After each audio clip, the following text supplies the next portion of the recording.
What's happening? It's your boy D Crenny here with another album review. Actually, this is an extended play, aka EP. Adam Lambert's fourth EP, Velvet A-Side. So this will be a two-part EP that will make up his album Velvet. So instead of just reviewing Velvet, I decided to review A-Side and B-Side separately since they're coming out months apart. Well, they're supposed to come out months apart. So meaning he recorded this at a different state, then he's going to record B. And then they're going to come together. So I think it just creates two different sounds instead of where most double disc or however you want to call it are kind of made all at once and assimilated into one big project. It seems like he's breaking this up. So I think it's just cool to review them separately as almost two different entities that create one.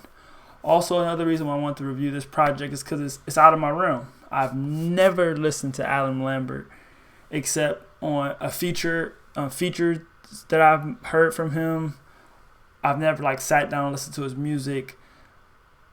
He's an American Idol star. I did hear him on American Idol. I believe he was incredible, which is why he's a star. Adam Lambert has 4 EPs, so will be his fourth. B-Side will make his fifth. He has 3 studio albums. He has 1 live album and 5 compilation albums. The man is a beast, and I believe he tours and has done stuff with Queen. So, he's a rock star. This EP, at first, and I think it's just getting my ear used to the sound.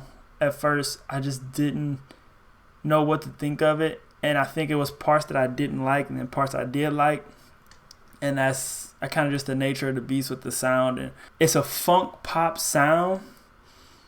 I felt like it's more of a 80s sound, but it could be 70s, it could be 90s. It's kind of just what you mesh, which years you mesh up in the genre of funk.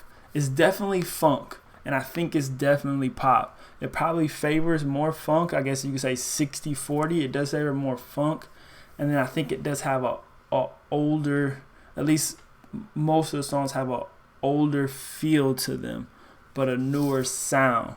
I know it sounds weird, but you feel the homage he pays to artists, and then he makes his own sound. His presence on here is straight up rock star status. It's a great presence on here for a person that's never listened to it and not really before this ever thought about listening to it. He catches me right away. This isn't a long review. This EP is only 20 minutes, so track by track.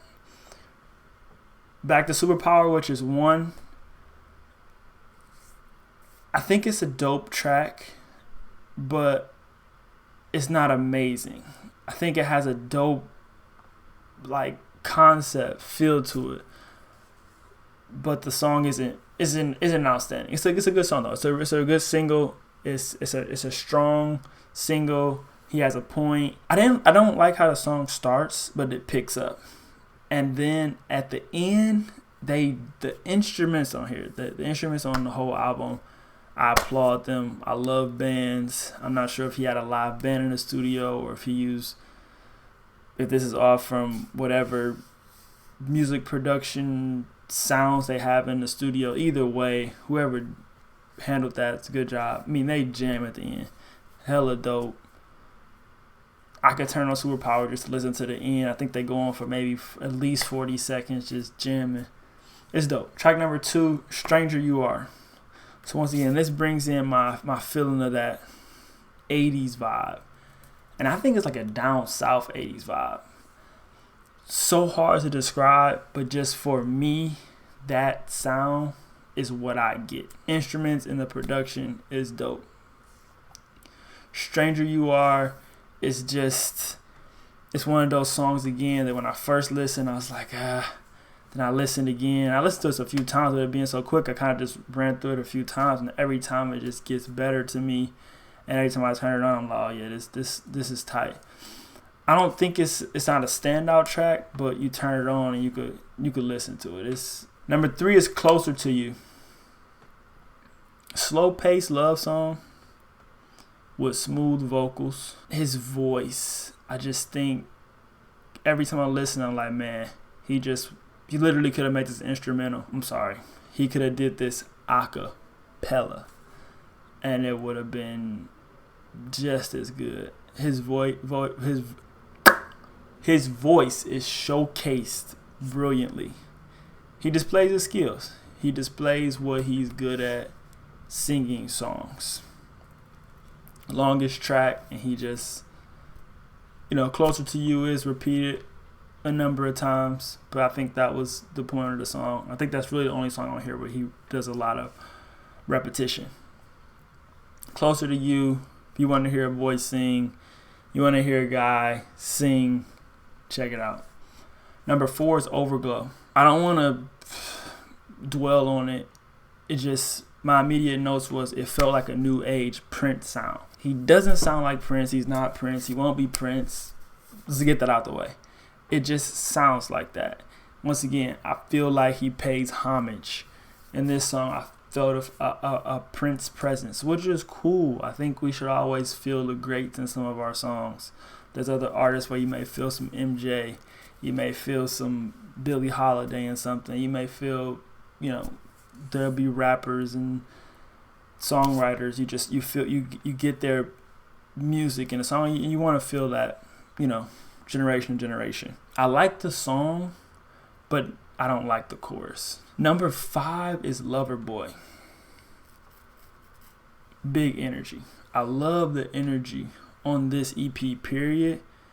But this song, he brings the energy. I like the production and the chorus, but not the verses. And really not the song as a whole.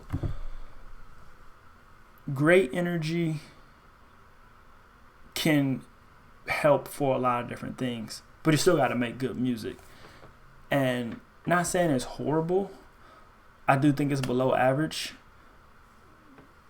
Production's solid. That can't save your song, especially when you're a singer. And then the chorus can save the song, but I do think you need some kind of substance in there. And then it all has to mesh. And I just don't think it did here. The last track is Ready to Run. Ready to Run is flat out cold, ice cold, solid. I said originally the first thing I wrote about this song is that this is solid, but every time I listen to it, it is better and better and better. Easily the best song. I originally put probably the best song, but I know it's the best song. The guitar or whatever it is in here is crazy. I can't identify instruments. I never played an instrument, but I love bands. I one day hope to be able to differentiate every instrument on a track, but whatever they're playing on here is crazy. That joint makes this song. The chorus and the chorus vocals on point, and he kind of switches it up every time, adding more energy, gets it more exciting, gets it, man. It's a solid song. Ready to Run. Number 6. Adam Lambert's 4th EP, Velvet A-side. B-side will follow. I will review B-side as well. I had zero expectations coming into this album. I didn't expect anything but to hear some good vocals. I knew the vocals would be solid, but I didn't know what the sound was gonna be like, truthfully, and I did enjoy it. Check this out. Adam Lambert, D. Crenny on the review. Please smash that sub button. Like if you like the video. Holla.